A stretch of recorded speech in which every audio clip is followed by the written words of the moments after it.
Olá, tudo bem com vocês?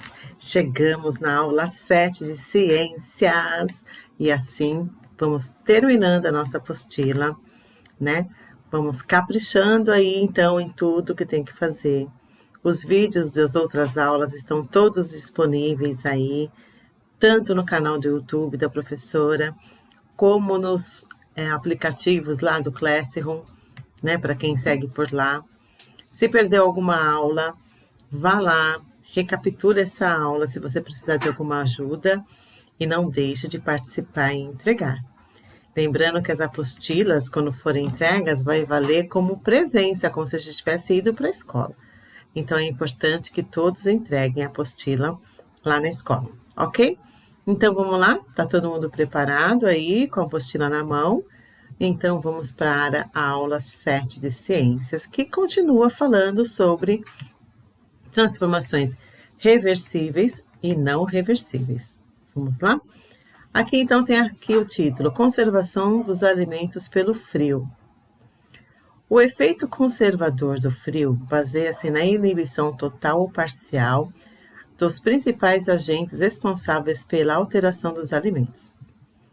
A utilização de baixas temperaturas na conservação dos alimentos age como um importante fator de manutenção na conservação das características sensoriais e do valor nutricional. O processo de conservação pelo frio se dá por duas maneiras: refrigeração, conservação a curto prazo; congelamento, conservação a longo prazo. Processo de refrigeração é a conservação a baixas temperaturas. Esse processo conserva as características do produto in natura. É um método temporário de conservação. Processo de congelamento é a operação na qual a temperatura de um alimento é reduzida abaixo do seu ponto de congelamento e uma parte da água sofre alterações no seu estado, se transformando em gelo. É um método para conservação a longo prazo. Então, aqui a gente pode entender que o processo de refrigeração é o processo que a gente utiliza na geladeira. A geladeira, né, que é também conhecida como refrigerador, ela refrigera o alimento, mantendo o alimento ali, conservando por um tempo, mas é diferente do freezer, por exemplo, que congela, né? Geralmente, os alimentos no freezer duram 6 meses, alguns duram mais tempo, dependendo do processo de como foi preparado, né? Ele conserva por um tempo maior.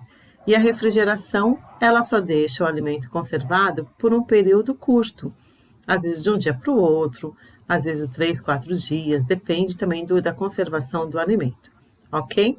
São processos diferentes, mas ambos os processos são para manutenção de uma certa qualidade do alimento quando ele é refrigerado ou quando ele é congelado, ok?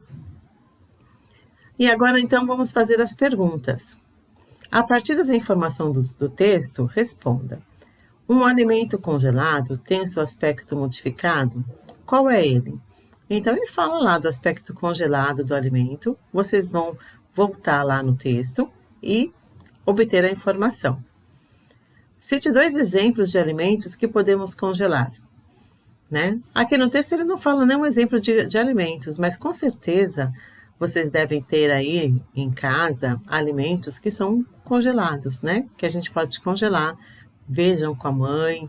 Lá no mercado também, quando a gente vai, a gente vê a parte dos alimentos que estão congelados. Hoje em dia, né? Nós consumimos muitos alimentos que são congelados, né? Então, não fica tão difícil aí para vocês citarem 2 alimentos que podemos congelar. O processo de congelamento de alimentos trata-se de uma transformação reversível ou irreversível, né? Então, aí vocês vão pensar: quando eu congelo o alimento, quando eu descongelo, ele volta a ser o alimento que eu congelei, né? Se for isso que acontece com o alimento congelado, ele é reversível. Se ele não volta, ele é irreversível, ok? Boa aula aí para vocês, boa reflexão sobre essas atividades. Foi bom estar com vocês aqui nessa primeira apostila, mas com certeza teremos outros vídeos quando chegar a próxima apostila, ok? Continue aí seguindo o canal da professora, continue participando, assistindo os vídeos, que assim que chegar a próxima apostila, nós vamos continuar. Um beijo para vocês e quero ver agora apostilas de vocês caprichada dia 5 lá na escola. Beijos!